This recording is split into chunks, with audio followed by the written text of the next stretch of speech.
Kemanakah itu? Tidak ada di fakta sidang. Saya tidak mendengar rekening-rekening, uang-uang yang masuk, yaitu masuk dan keluarnya uang tersebut. Tidak ada, teman-teman, ya kan? Halo teman-teman, selamat malam dimanapun berada. Bagaimana kabar kalian semuanya? Tentunya selalu baik dan juga sehat. Update kembali saya di sini untuk memberitakan kasus Subang. Saya tidak akan bosan-bosan sebelum kasus ini tuntas selesai. Dari tahun 2021-2024, dulu teman-teman ada juga yang sempat istirahat sekian bulan. Saya tidak pernah istirahat kasus ini. Karena saya merasa tinggal di Subang. Masyarakat Subang, warga Subang, daerah kota Subang harus tentram, damai. Tidak boleh untuk terjadi lagi, yaitu pembicaraan kasus seperti ini. Tidak boleh untuk terjadi lagi kasus seperti ini yang lama kali menggantung selama 2 tahun lebih lamanya. Bayangkan, sekarang menuju persidangan mungkin sudah 3 tahun kurang lebih, belum juga ada yang ditetapkan ketok palu. Intinya kita tetap menjaga asas, ya intinya yang sudah disebutkan, yang sudah menjadi tersangka Pak Yosef, Ibu Mimin, Abi dan Arigi, kecuali Danu, ini kan belum ada ketok palu dari majelis hakim. Berarti kan sudah dijelaskan juga oleh ahli-ahli hukum dan juga para penasihat hukum mengatakan bahwa ya kita selalu tetap menjaga seolah-olah mereka ini tidak bersalah dalam kasus ini. Seperti itu. Baik teman-teman, saya sangat menyoroti tentang pemberitaan obstruction of justice dalam kasus Subang ini. Tentunya ini yang merusak, yang menghalang-halangi tentang penyidikan dan penyelidikan, menghalang-halangi pengungkapan suatu kasus. Ini kasus besar pembunuhan, bayangkan. 2 perempuan dalam 1 malam dibantai habis-habisan. Setelah mendengar dari Kombes Pol Ibu Sumi Hastri Forensik mengatakan bagaimana kondisi korban yang sudah begitu hancur sekali di sini, lalu wajahnya pun rusak. Ini yang menjadi hati saya tergerak, ingin sekali memviralkan kasus ini dengan cara kalau sekarang ini mengambil dari fakta persidangan, karena rusaknya TKP sudah menjadi fakta persidangan. Kuras bak mandi di tanggal 18 Agustus, ternyata itu pun sudah dikuras di tanggal 18 Agustus, sudah menjadi fakta persidangan. Apapun sudah menjadi fakta persidangan sekarang ini.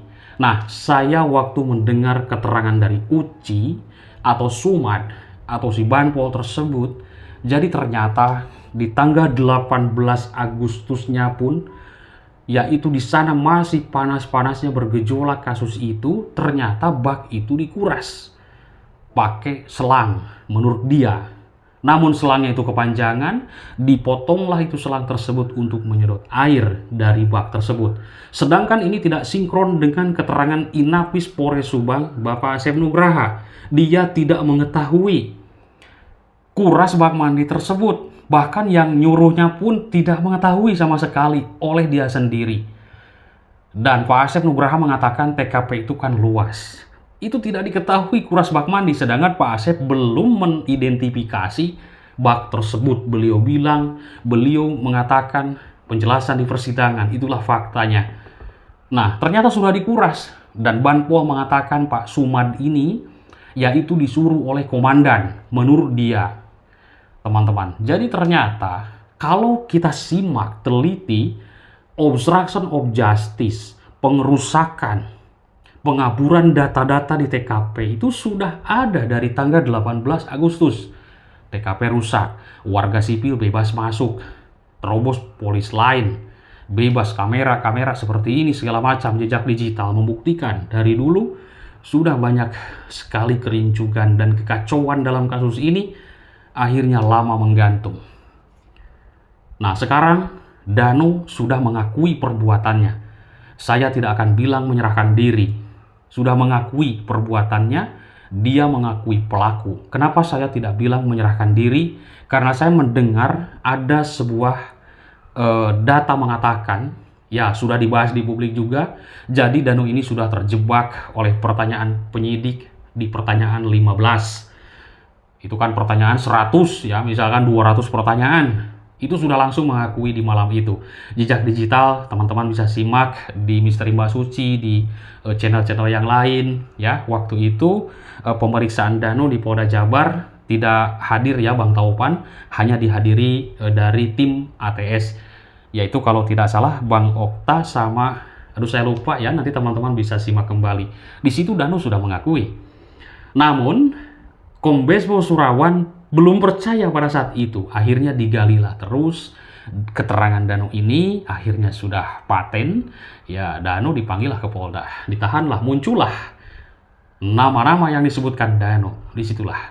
Nah, di sini menjadi polemik di masyarakat, perdebatan yang begitu panas. Karena apa? Apakah ini sudah dengan scientific crime investigation yang sudah digembor-gemborkan?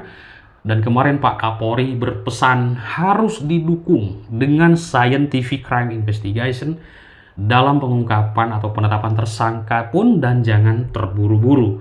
Ini kan luar biasa pesannya teman-teman. Ini luar biasa.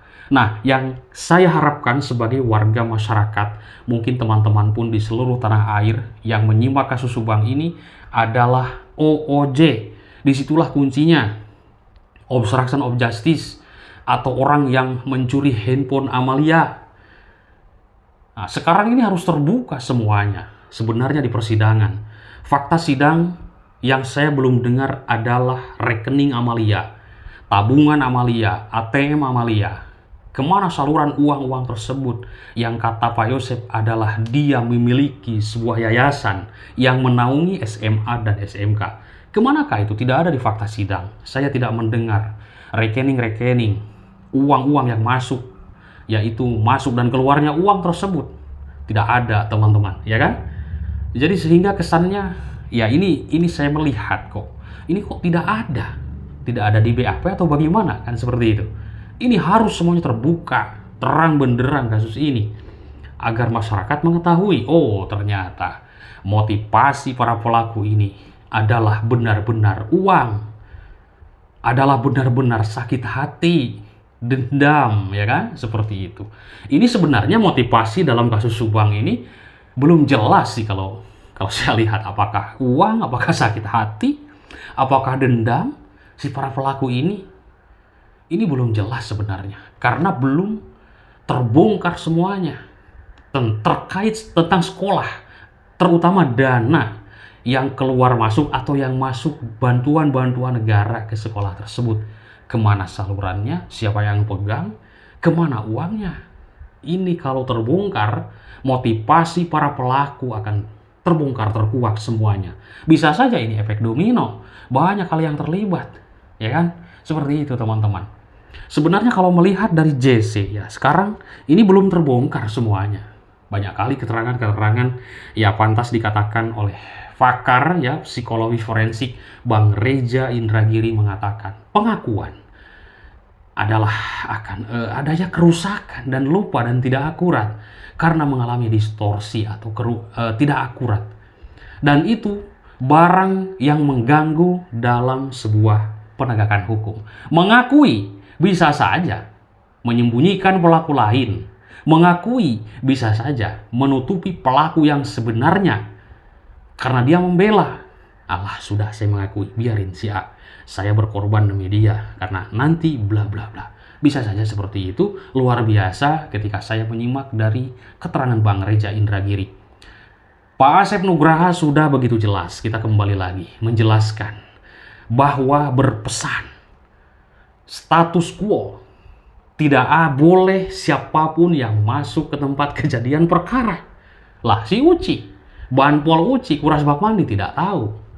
Tidak sepengetahuan beliau Inapis Polres Subang. Sudah menjadi fakta persidangan. Hakim pun kaget. Ya kan? Nah ini teman-teman. Baik, kita dengarkan sedikit. Berapa di situ? Saya sampai jam 11 malam ya mulia. Jam 11 malam. 11 malam karena saya sudah lelah. Ya. Sudah istilahnya konsentrasinya sudah tidak bisa fokus lagi. Dan yang terakhir kamar mandi kita belum garap. Lagian kita udah berkomunikasi dengan Nah, kamar mandi lagian kita belum garap. Dan kita lagian sudah koordinasi dengan tim Inapis Polda Jabar karena akan dilakukan lagi identifikasi lanjutan. Dia tidak tahu kamar mandi itu sudah diacak-acak, sudah dikuras. Luar biasa teman-teman, ya kan? Jadi di sini para OOJ ini sudah ada niat untuk mengacak-acak TKP, menghilangkan barang bukti, jejak, segala macam, dan Pak Asep Nugraha sudah begitu jelas di fakta sidang. Karena belum ngambil sampel air dari bak tersebut karena sudah dikuras. Dan tanggal 19-nya, di situ luar biasa terjadi kembali. Danu dan si Uci, si Banpol itu, Sumad yang sudah menjadi fakta persidangan, menguras bak mandi kembali. Sorenya datang gerombolan Boyana untuk mengambil seekor kucing, memindahkan mobil Yaris dan juga adanya paket Amel. Disitulah kan tidak tahu apa yang dilakukan mereka. Pak Asep Nugraha sudah menjelaskan gamblang di persidangan, harus didampingi siapapun yang ada yang ke tempat kejadian perkara, dan saya sudah berpesan itu harus status quo, tidak boleh ada yang masuk. Bahkan menurut Pak Asep Nugraha, senior saya pun dimarahin, kenapa itu kok bisa masuk? Dan Pak Asep ini tahu dari medsos. Di tanggal 19 Agustus ada yang masuk gerombolan dari Pak Moyana dengan alasan mengambil seekor kucing dan juga memindahkan mobil Yaris. Ini kan Bu Kapolres dulu sampai shock teman-teman ketika mendengar tanggal 19 ini mobil Yaris dipindah. Luar biasa ini kasus Subang. Coba bayangkan teman-teman, dari awal sudah mulai adanya yang menghalang-halangi. Ini fakta dan data. Kalau misalkan ada yang komplain dari siapapun, kenapa tanggal 19 harus pada masuk ke tempat kejadian perkara? Itu volis lain, melanggar undang-undang. Nah, gimana coba teman-teman? Kan tidak boleh untuk menerobos garis polis lain tersebut. Pak Asep Nugraha di tanggal 18 ini, kecuali bak belum diidentifikasi, mengidentifikasi yang lain dulu, lah baknya sudah dikuras sama Banpol Uci. Menurut Pak Uci di fakta sidang disuruh oleh komandannya. Menarik ini kasus Subang, ternyata kok banyak kali ya obstruction of justice ini yang paling sadis. Kalau misalkan benar-benar di sini di kasus Subang ini ada seperti itu, tapi ternyata fakta sidang ada siapa yang menukar harddisk, itulah kesaksian Angger, teman-teman. Terima kasih atas perhatiannya.